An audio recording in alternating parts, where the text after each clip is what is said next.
बंगाल में सियासी पारा चढ़ता जा रहा है। बीजेपी ने बंगाली अस्मिता के सहारे चुनावों में दम दिखाने की रणनीति बना ली है।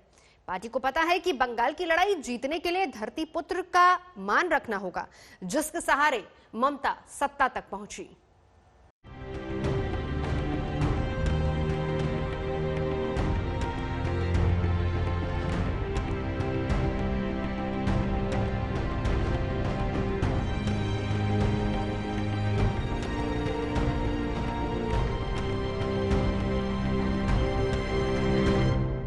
बंगाली अस्मिता के जरिए कुर्सी की लड़ाई।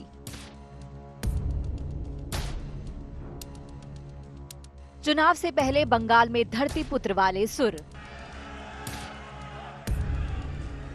बंगाल की धरती पर बीजेपी का धरती पुत्र वाला दांव। सोनार बांग्ला के नारे से बीजेपी का बेड़ा होगा पार। भारत माता के जय श्री राम। मिशन बंगाल पर निकली बीजेपी के अभियान की तस्वीरें हैं, जो सियासत की नई तस्वीर पेश कर सकती हैं। लड़ाई कुर्सी की है, हथियार है बंगाली अस्मिता। ये वही तुरुप का पत्ता है जिसे चलकर बीजेपी ममता को टक्कर देने की रणनीति पर आगे बढ़ चुकी है। आज विश्व भारती यूनिवर्सिटी के कार्यक्रम में पीएम मोदी का संबोधन, उससे पहले 2 दिनों के बंगाल दौरे पर गए गृह मंत्री अमित शाह का प्लान।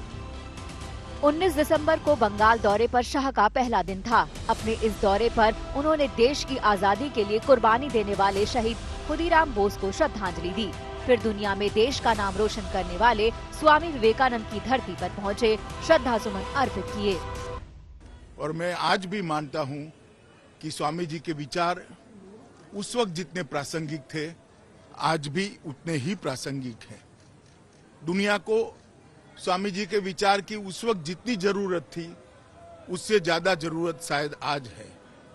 और मैं इस पवित्र स्थान पर ईश्वर से यही प्रार्थना करता हूं कि हम सबको स्वामी जी के बताए हुए रास्ते पर चलने की आशीर्वाद दे और चलने की प्रेरणा दे।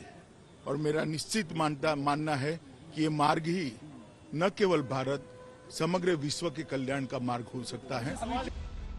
20 दिसंबर को गृह मंत्री अमित शाह ने शांति निकेतन जाकर गुरुदेव रविंद्रनाथ टैगोर को नमन किया।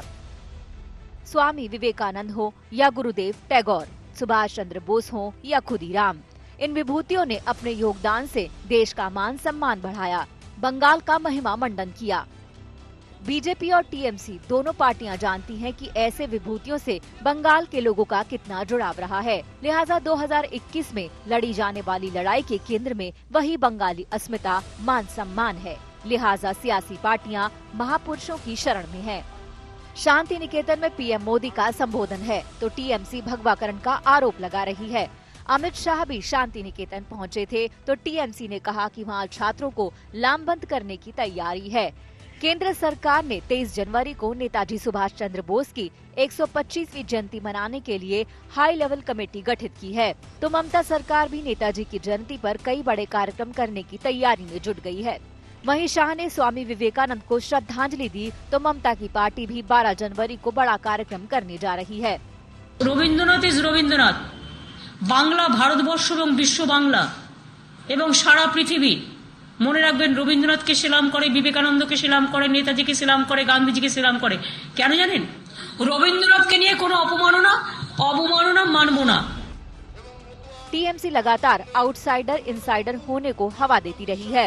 बीजेपी नेताओं के दौरे को लेकर ममता कई बार उन्हें आउटसाइडर करार दे चुकी हैं, लेकिन बीजेपी ने सोनार बांग्ला और बंगाली अस्मिता का कार्ड अपनाकर बता दिया कि इस बार टक्कर जबरदस्त होने वाली है। कोलकाता से मनोज लोईवाल के साथ आज तक ब्यूरो।